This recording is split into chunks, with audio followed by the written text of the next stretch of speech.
Tak ada yang menyangka, di balik rumah yang selalu tertutup itu, tersimpan rahasia yang mengguncang satu kampung. Seorang janda cantik, hidup tenang bertahun-tahun, hingga satu kesalahan kecil mengubah segalanya. Dan ketika kebenaran mulai terkuak, tak ada lagi jalan untuk kembali seperti semula. Halo sahabat semua, terima kasih sudah mampir di channel ini. Sebelum ceritanya dimulai, jangan lupa subscribe, like, dan bagikan agar kisah nyata penuh pelajaran hidup ini bisa sampai ke lebih banyak orang. Semoga kita semua selalu diberi kesehatan, ketenangan hati, dan perlindungan oleh Tuhan Yang Maha Esa. Salam hangat untuk kalian yang menonton dari berbagai kota. Tuliskan asal kota kalian di kolom komentar ya.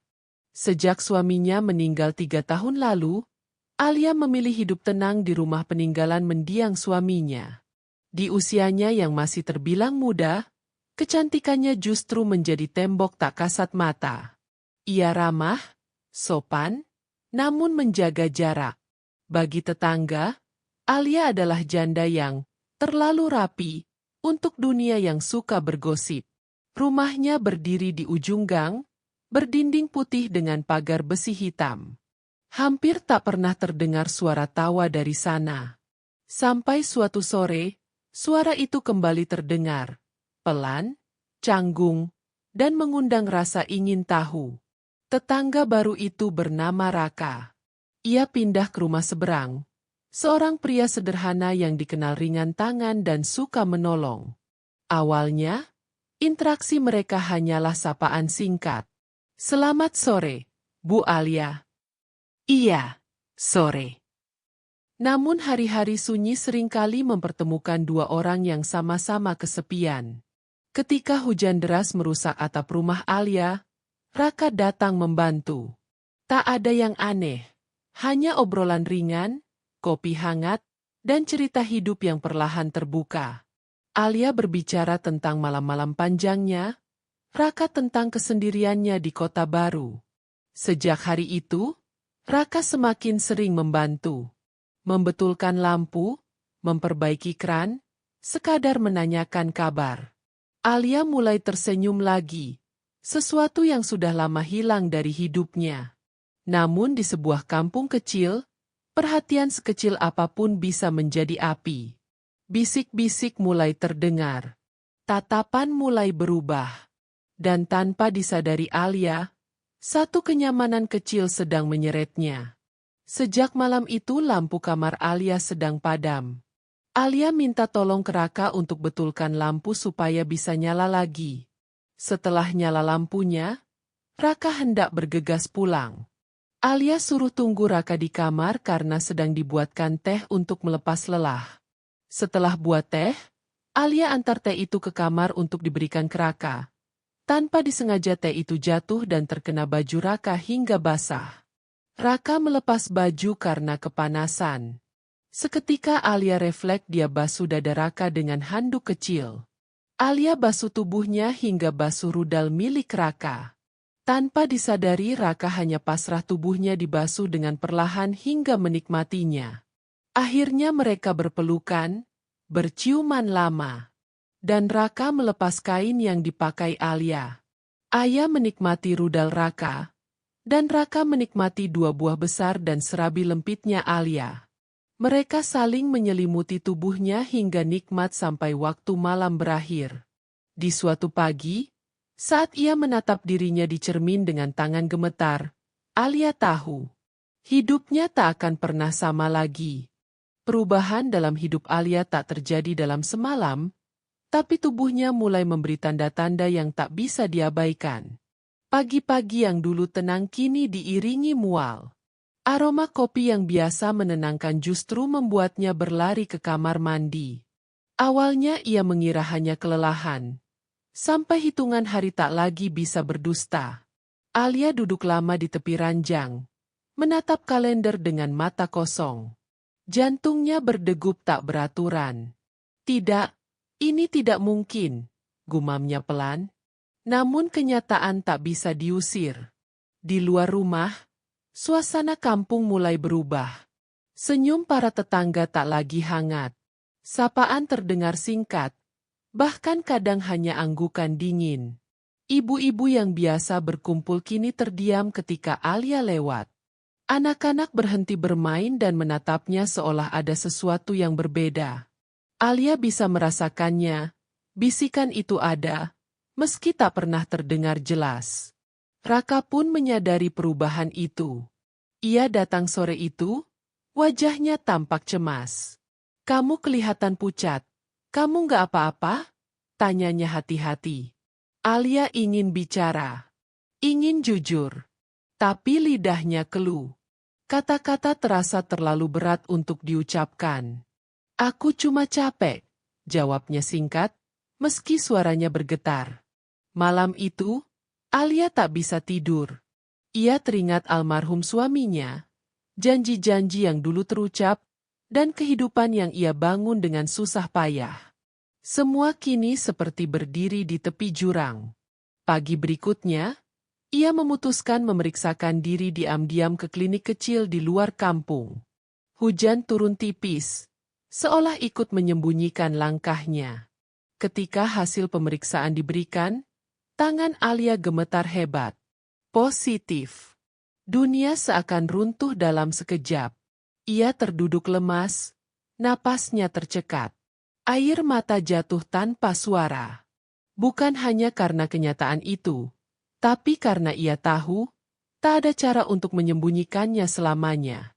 Di perjalanan pulang, ia melihat Raka berdiri di depan rumahnya, menunggu.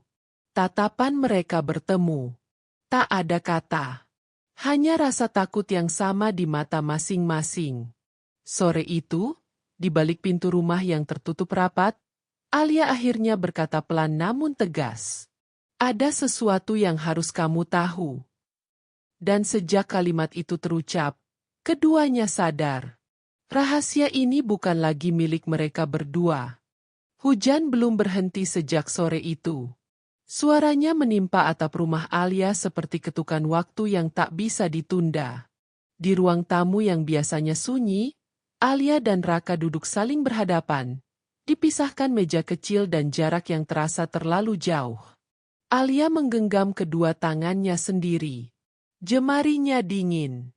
"Aku hamil," ucapnya akhirnya, hampir seperti bisikan.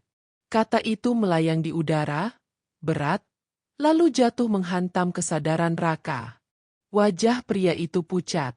Napasnya tertahan beberapa detik, seakan ia lupa cara bernapas. "Kamu yakin?" tanyanya lirih, bukan karena ragu, tapi karena takut. Alia mengangguk pelan.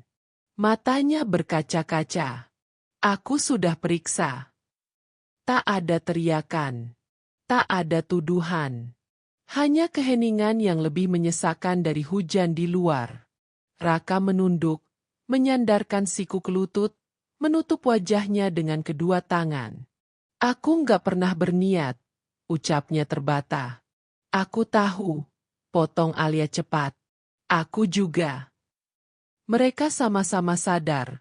Semua bermula dari kesepian, dari percakapan sederhana yang berubah menjadi sandaran. Tak ada rencana. Tak ada niat melukai siapapun. Tapi hidup jarang bertanya sebelum memberi ujian. "Kita harus gimana?" tanya Raka akhirnya. Suaranya bergetar. Pertanyaan itu membuat Alia terdiam lama. Di kepalanya berputar wajah-wajah tetangga, bisikan yang semakin nyaring, nama baik yang selama ini ia jaga mati-matian. Ia tahu, kampung ini tak pernah lupa, apalagi memaafkan dengan mudah. "Aku nggak mau kamu terpaksa," kata Alia pelan. "Tapi aku juga nggak bisa pura-pura ini nggak ada." Raka menatapnya, kali ini lebih lama. "Aku bertanggung jawab," katanya tegas, meski matanya menyimpan ketakutan besar. Apapun risikonya. Namun keberanian satu orang tak selalu cukup. Keesokan harinya, rumor berubah menjadi kenyataan setengah matang. Tatapan makin tajam. Seorang tetangga sengaja menutup pintu saat Alia lewat. Bisikan tak lagi disembunyikan. Nama Alia disebut dengan nada berbeda. Bukan lagi iba, tapi curiga. Di depan rumah, Alia berdiri terpaku, mendengar dua orang berbisik tak jauh darinya. Katanya, iya, sama tetangga seberang. Dadanya sesak. Dunia yang ia kenal runtuh sedikit demi sedikit. Di malam yang sama, Raka datang dengan wajah penuh tekanan. Orang-orang sudah mulai tahu, katanya lirih. Ini akan jadi lebih buruk. Alia menatap langit gelap dari jendela. Aku siap, jawabnya pelan, meski hatinya gemetar. Yang aku nggak tahu, apakah mereka akan membiarkan kita menjelaskannya? Dan di saat itulah, sebuah keputusan besar mulai terbentuk. Keputusan yang akan menentukan apakah cinta bisa bertahan di tengah penghakiman. Pagi itu, Alia terbangun oleh suara gaduh di luar rumah. Bukan teriakan, tapi bisik-bisik yang sengaja dikeraskan. Pintu-pintu dibuka lebih lama dari biasanya. Orang-orang berlalu lalang sambil melirik ke arah rumahnya. Kabar itu akhirnya meledak. Tak ada yang tahu siapa yang memulai. Tapi semua merasa berhak menilai. Katanya janda itu hamil. Sama tetangga seberang.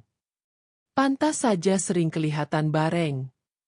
Alia berdiri di balik tirai jendela. Tubuhnya gemetar. Rumah yang dulu menjadi tempat paling aman kini terasa seperti kurungan. Ia tak berani melangkah keluar. Bahkan napas pun terasa berat. Siang harinya, Ketua RT datang bersama dua orang warga. Nada bicaranya tenang, tapi tatapannya mengandung jarak.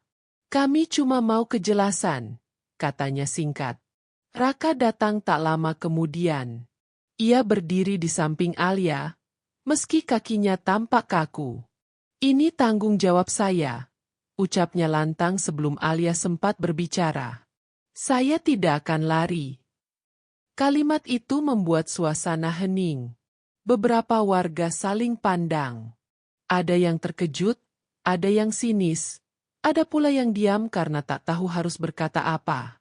Namun pengakuan tak selalu membawa pengertian. Kalau begitu, selesaikan secara baik-baik, ujar seseorang dari belakang. Jangan bikin malu kampung, sahut yang lain. Kata malu menusuk lebih dalam dari semua tuduhan. Setelah mereka pergi, Alia terduduk lemas. Air matanya jatuh tanpa bisa dicegah. Aku capek, Raka, katanya lirih. Aku cuma ingin hidup tenang. Raka menggenggam tangannya erat. Aku tahu. Dan aku nggak akan ninggalin kamu. Namun malam itu, ketika Alia terlelap karena kelelahan, Raka duduk sendiri di teras rumahnya. Pikirannya dipenuhi bayangan masa depan yang berat. Pekerjaan, keluarga, dan tekanan sosial yang belum pernah ia hadapi sebesar ini. Di sisi lain, Alia menatap langit-langit kamar dengan mata terbuka. Untuk pertama kalinya, ia bertanya dalam hati, apakah keberanian Raka akan bertahan? Atau hanya janji yang akan terkikis oleh kenyataan? Karena satu hal yang ia sadari dengan jelas. Ujian terbesar belum benar-benar dimulai. Waktu berjalan lebih lambat sejak hari itu. Alia jarang keluar rumah. Ia belajar berdamai dengan tatapan, dengan bisikan yang masih sesekali terdengar meski tak lagi sekeras dulu. Tubuhnya berubah, dan ia tak lagi bisa menyembunyikan kenyataan. Suatu sore, Raka datang dengan wajah yang terlihat lebih dewasa dari biasanya. Aku sudah bicara dengan keluargaku, katanya pelan. Gak mudah, tapi aku memilih untuk jujur. Alia menatapnya, matanya berkaca-kaca. Ia tak bertanya bagaimana reaksi mereka. Ia tahu, keputusan itu pasti diambil dengan banyak pertaruhan. Aku mau menikahimu, lanjut Raka. Bukan karena terpaksa, tapi karena aku ingin bertanggung jawab dan menjaga kamu dan anak ini. Tangis Alia pecah. Bukan karena bahagia semata, Tapi karena akhirnya ia tak sendiri menghadapi badai. Pernikahan mereka berlangsung sederhana. Tanpa pesta besar, tanpa sorak-sorai. Hanya doa, saksi, dan beberapa orang yang memilih melihat dengan hati, bukan prasangka. Sebagian warga masih mencibir, sebagian lain mulai diam, dan dalam diam itu, ada penerimaan perlahan. Hari demi hari berlalu. Alia belajar bahwa hidup tak selalu kembali seperti semula, tapi bisa tumbuh menjadi sesuatu yang baru. Ia tak lagi mengejar penilaian orang, hanya ingin menjadi ibu yang kuat. Suatu pagi, saat matahari masuk melalui jendela, Alia mengusap perutnya sambil tersenyum kecil. Tak apa kalau dunia tak sempurna, bisiknya. Asal kamu lahir dengan cinta. Dan disitulah Alia mengerti. Kesalahan masa lalu memang meninggalkan luka. Namun keberanian untuk bertanggung jawablah yang memberi masa depan. Hidup tidak selalu memberi kita pilihan yang mudah. Namun setiap keputusan menuntut keberanian untuk bertanggung jawab. Jangan cepat menghakimi, karena kita tak pernah tahu seberat apa perjuangan seseorang. Ajakan akhir. Terima kasih sudah mengikuti kisah ini sampai akhir. Jika kalian punya pengalaman atau pendapat tentang cerita ini, silakan tulis di kolom komentar. Jangan lupa subscribe, like, dan bagikan agar kisah penuh pelajaran hidup ini bisa menguatkan lebih banyak orang. Semoga kita semua selalu diberi kesehatan dan ketenangan hati.